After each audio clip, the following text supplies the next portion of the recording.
Hello everyone, welcome to Anime No Me, and thank you for joining us for another One Piece video. An old possibility that many fans have thought about and wondered about out in the community could be coming real, and slowly but surely might be getting revealed to be true, because in chapter 1059 of the One Piece manga, we got some information that really lends itself to this theory and it turning real. And what, you may ask, is this theory? Well, in today's video, we're going to talk about the possibility of Dracula Mihawk being the son of Silver's Rayleigh with Shakky. We're also going to talk about how this theory came about and what information has been revealed in this recent chapter that indicates this theory may come true in the future. But before we dive into the video, if you're new to the channel or even if you've watched a bunch of our videos, we'd be absolutely honored if you'd leave us a like or even consider subscribing and maybe leave us a comment letting us know what you thought of the video. It really helps us out and motivates us to make more content. And if you'd like to help out the channel in a bigger way, consider sharing this or your favorite video with a friend. Without further ado, let's get into this video. So my friends, before we talk about this theory, first we're going to have to talk about the Kuja women, because through this important piece of information regarding this important tribe, we can proceed with this theory. The Kuja are a tribe of women warriors who live on the island of Amazon Lily and are also referred to as Amazon women. Now, not only are they a tribe, but a crew of very strong and fearless women pirates, having a leader who is called the Empress. As the title implies, the Empress runs everything and rules over all in the Kuja tribe. But the Empresses could also contract a certain disease known as love sickness, which means the Empress falls in love with a man, but she keeps that love suppressed because of the rituals and customs and expectations of her tribe, which then often leads to them losing their lives. Until now, we only knew of two Empresses who had ever contracted this disease, being Gloriosa, the oldest Empress that we know so far, and also Boa Hancock, the current Empress. From what we've learned, Gloriosa contracted this disease by some mysterious man, but after going into exile, she managed to survive, while Boa Hancock contracted it after falling in love with Luffy, but later she manages to get cured. However, we just learned of the existence of another Empress who was possibly afflicted by this very same disease, causing her to abandon the Kuja tribe, or at least need to leave it and set sail on the ocean, even perhaps going as far as becoming a pirate. This woman was Boa Hancock's predecessor. However, we didn't know much about her, but with chapter 1059, we now have information that reveals this long-held secret and who this mysterious woman was. Now, the Kuja tribe has existed for many generations. Now, we don't know exactly how far back they go or how many Empresses may have existed over the hundreds if not thousands of years. However, so far we know of the 3 generations of Empresses that are still alive, and they still persist even after contracting this disease of love. The culture and beliefs of this amazing woman warrior society has remained virtually unchanged over the years, strictly following the laws of the ancient Empresses. However, Boa Hancock was the first to possess a devil fruit, completely changing the way that she fought on the battlefield. And as mentioned before, although they are a tribe, the Amazon women are also a pirate crew, although they may not exactly act like pirates, as this vessel exists for the purpose of attacking other pirates or marine ships, or maybe just to obtain supplies from the outside world. And even if most everything can be grown on Amazon Lily, this would still allow the Amazons to go out and get food or even materials to improve their weapons, making them able to get stronger and stronger over time with new and improved weapons and combat tactics. So far in the work of One Piece, we've only been presented with 2 Empresses of the Kuja tribe, Gloriosa being the former Empress who abandoned the Amazon women and after a while returned, being in exile now, and then we've met Boa Hancock, the current leader. But before she became an Empress, there was another woman in the position of Empress who also ended up abandoning the Amazon women for some reason. But during chapter 1059, we have the revelation that this former Empress is none other than Shakky. And so as it's revealed, Shakky, also known as Shakuyaku, was the Empress from 2 generations ago. Now, we don't know very much about her past, but she still left Amazon Lily, giving up her position as captain and Empress to become a pirate out on the seas. As we've seen with the 2 Empresses we know, both Gloriosa and Hancock ended up being affected by love sickness, so the same could have easily happened to Shakky. She may have fallen in love with a pirate and then joined him to adventure around the world. Now, as many in the community may have guessed, this pirate of course has to be Rayleigh, as they have a great bond that's clearly visible to anybody who sees the 2 of them together, which makes one wonder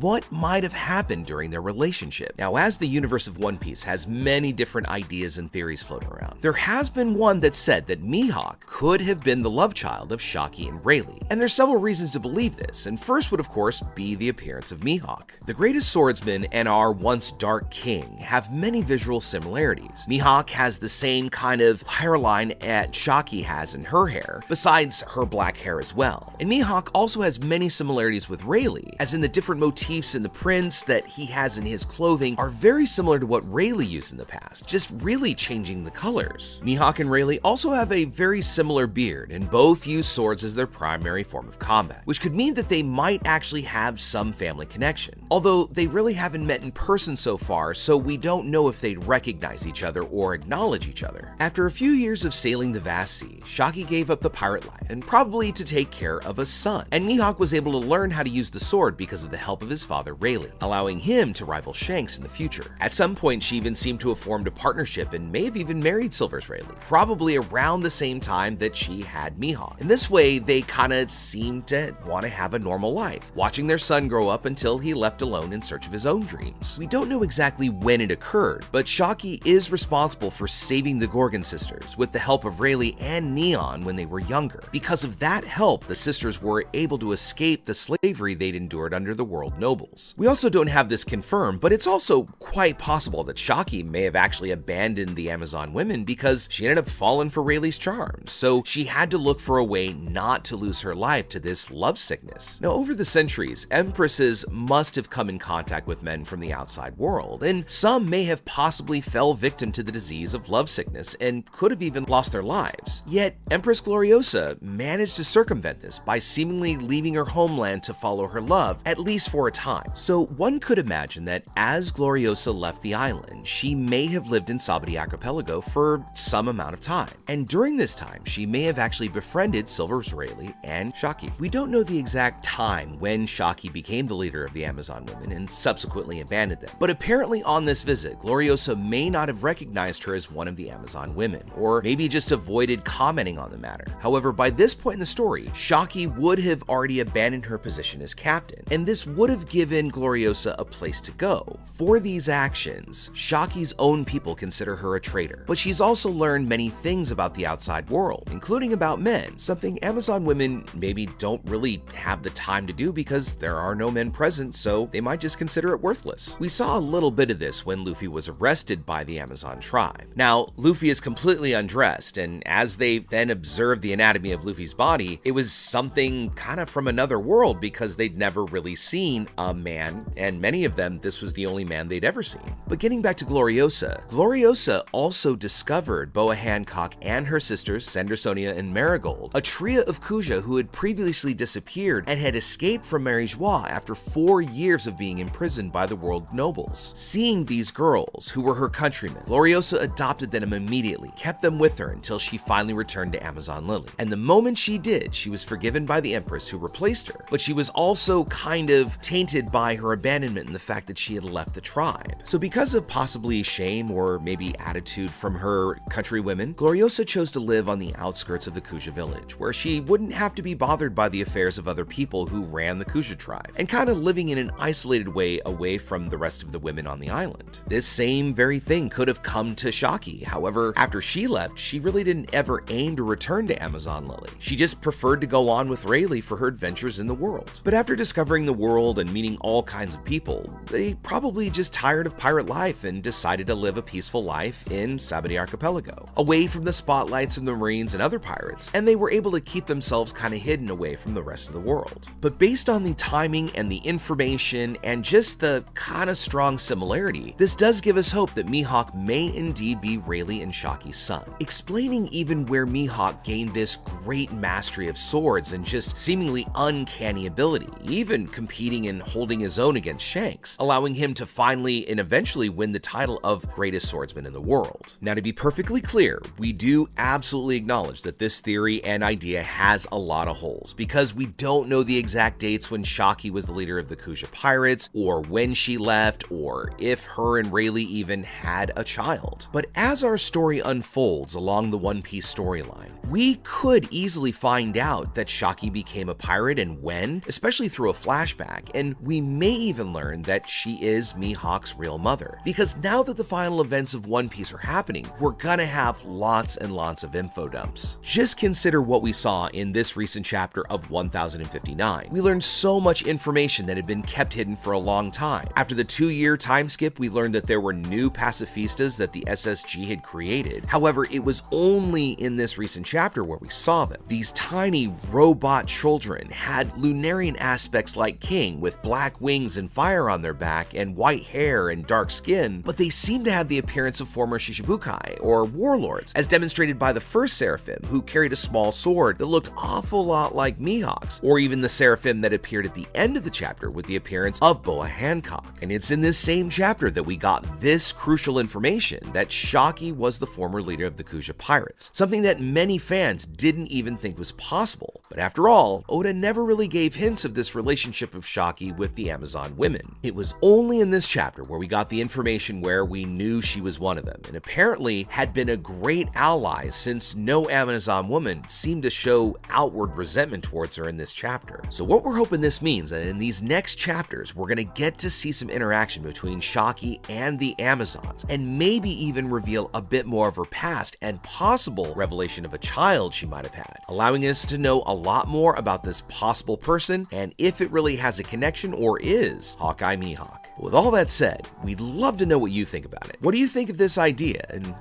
knowing that yes, there are some holes and some bits, do you think that Mihawk could be the offspring of Shakky and Rayleigh? Secondly, although we know how Gloriosa and possibly Shakky cured their love sickness, how do you think Boa was able to defeat hers? We already know she's an amazingly strong woman and powerful character, so do you think maybe she just used her strength and kind of went through it? And lastly, since we know that Boa Hancock was really another focus of this recent chapter and her interaction with Blackbeard, why do you think he's after her power? What do you think is special? Because of course the Meramera no Mi is a absolutely devastating devil fruit, especially in the hands of someone like Boa Hancock. But why specifically do you think Teach was after that fruit? Let us know what you think in the comments below. So as we wrap up our video, I want to thank you all so much for watching the video all the way up to the very end. Be sure you comment on any themes or ideas that you'd like to see in future videos. And also, since you made it this far, give us a like or hit that red subscribe button before you head out to take on the rest of your day. It's free after all. Hope to see you all in our next video. Let's keep sailing this giant sea together. Take care.